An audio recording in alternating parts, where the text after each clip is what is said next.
Marwa said, one day some people will be arrested for defamation. Let me speak contrary to what Marwa said, because Marwa is the one who should be arrested for defamation. And there are some rumors circulating online that JT Podcast will be arrested on Tuesday, which is tomorrow in Kenya.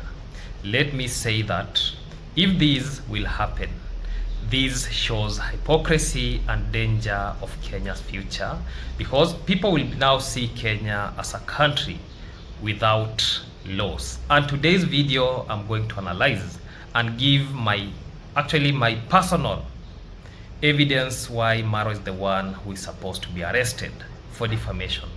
Ladies and gentlemen, welcome back to this amazing YouTube channel that goes by the name Maxwell Lumumba Africa. Maxwell Lumumba is my name, a village content creator, born and raised in a village setup with no lands, no job, no money, but at the end of the day, we have to survive. So for those who have not subscribed to this amazing YouTube channel, make sure that you subscribe, like, comment, and share this video to other individuals. Remember to turn on the notification bell so that any day, anytime I post any video, you people get updated and watch these videos till the end without skipping any ad. For those who like maybe lifestyle videos, village vlogs, I have another YouTube channel that actually upload videos on those things, yeah, about lifestyle. So it goes by the name Vibe with the Lumumba. So you can subscribe to that YouTube channel, support that YouTube channel. That being that, actually today I want to speak not out of emotion but out of a reason.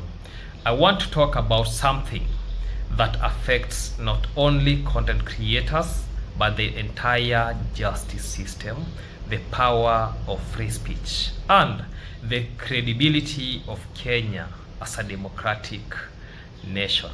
Recently, Marwa has been threatening to arrest people for defamation, claiming that those who speak about him or react to his content are breaking the law. But before he talks about defamation, he should arrest himself first, because the amount of harmful statements, character attacks, and humiliating words he has thrown at others is beyond measure.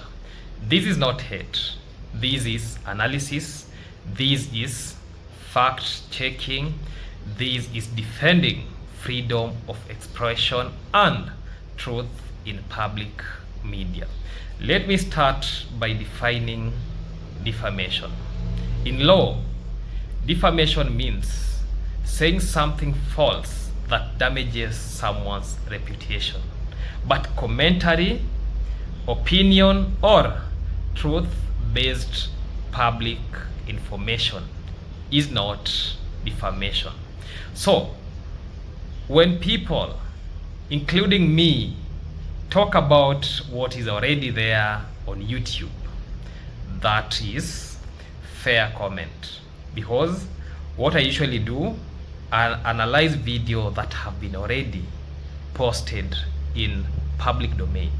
Hate me, like me, I'll proceed actually talking about those videos, because I've seen some people telling me some things, texting me, actually commenting about me actually attacking some few individuals. Let me tell the individuals, if you like, watch. If you don't like, leave watch. So defamation becomes a legal issue only when someone fabricates lies to destroy another person's image. And if we look at Marwa's own words, in his own videos, it is him who made harmful statements about other people, including innocent families, friends, and even fans.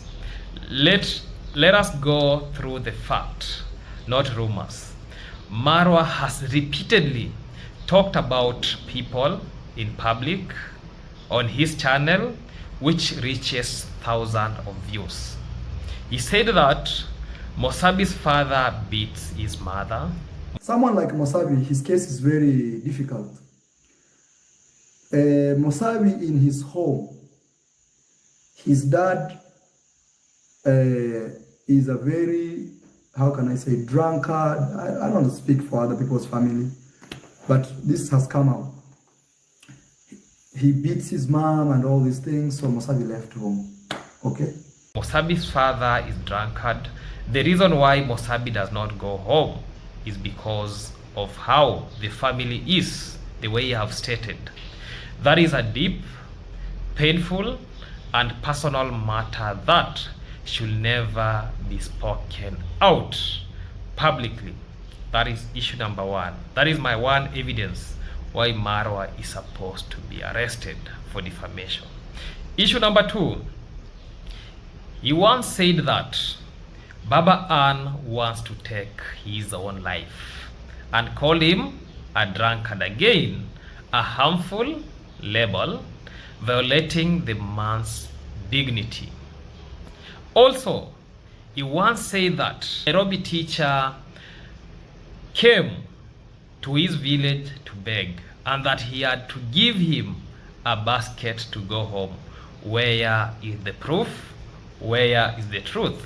Yet, he now wants to talk about defamation. Does Marwa really know what defamation is?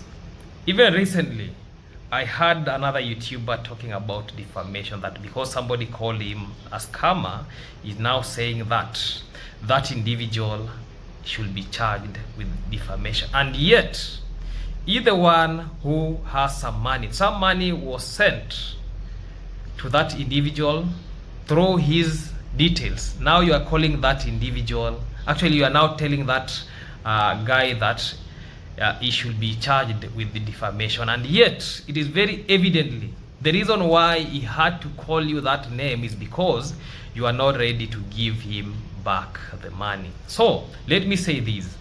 Marwa has called Alex lazy severally, and he has also insulted some of the individual like Christmas List, and even mocked Michele Ponte, an Italian YouTuber, by calling him Pastor Guy. What's the logic behind this? Pasta is an Italian food. So why use that to mock an Italian man who helped his uncle, Uncle Mo? I immediately noticed that Uncle Mo was having a great will to work, but didn't know how to fish. He also had a great smile and was super helpful. But that was also the moment that hit me. I felt like the Marwa's family had a personal slave for $1 or less a day.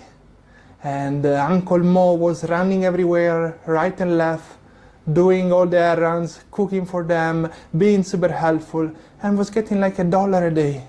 I know that you can survive with $1 a day in a Kenyan village. I know that the average salary in Kenya is $10 a day, but if your family is making thousands of dollars per month, why don't you pay your workers at least the minimum or the average Kenyan salary? That's such a great thing to do, no? Or that's a normal thing to do? I don't know, you tell me. Marwa, Dee, their mom and so on, they were the rich people in the village. And while I was there, I felt that they had a sense of entitlement. I felt that they were feeling that they were better than the others, simply because they had more money. Michele Ponte opened a channel for Uncle Mo, helped him rise, brought tourism and attention to the village.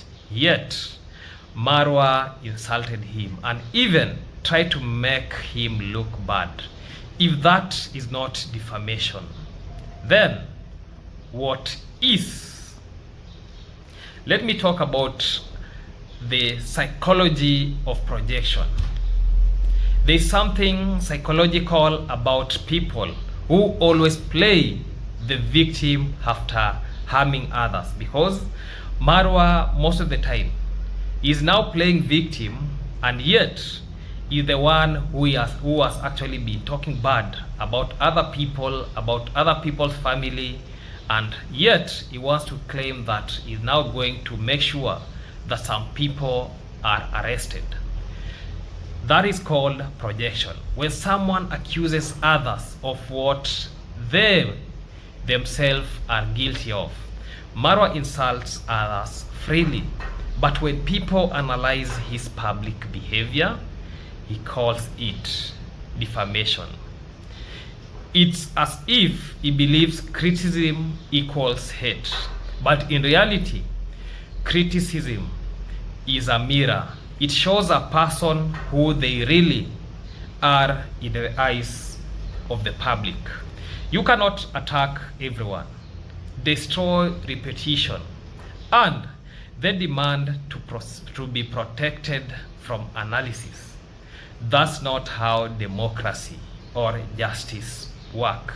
Let me say this about Kenya's risk. When power silences free speech, if DCI or any authority act on Marwa's threats and arrests creators like JT or Mossadi, it sets a dangerous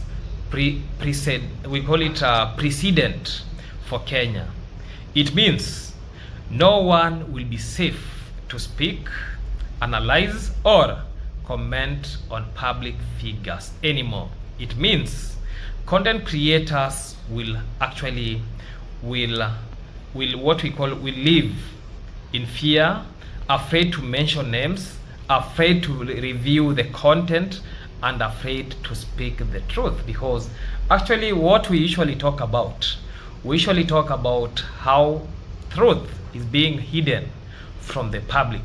And Kenya will no longer be a land of open dialogue, but a land of fear and silence. So we must remember, freedom of speech is not a Western luxury. It is a constitutional right, a constitutional mandate that every other individual has to be protected against. So when you silence voices, you don't protect your image. You weaken your nation. This is not just about Marwa.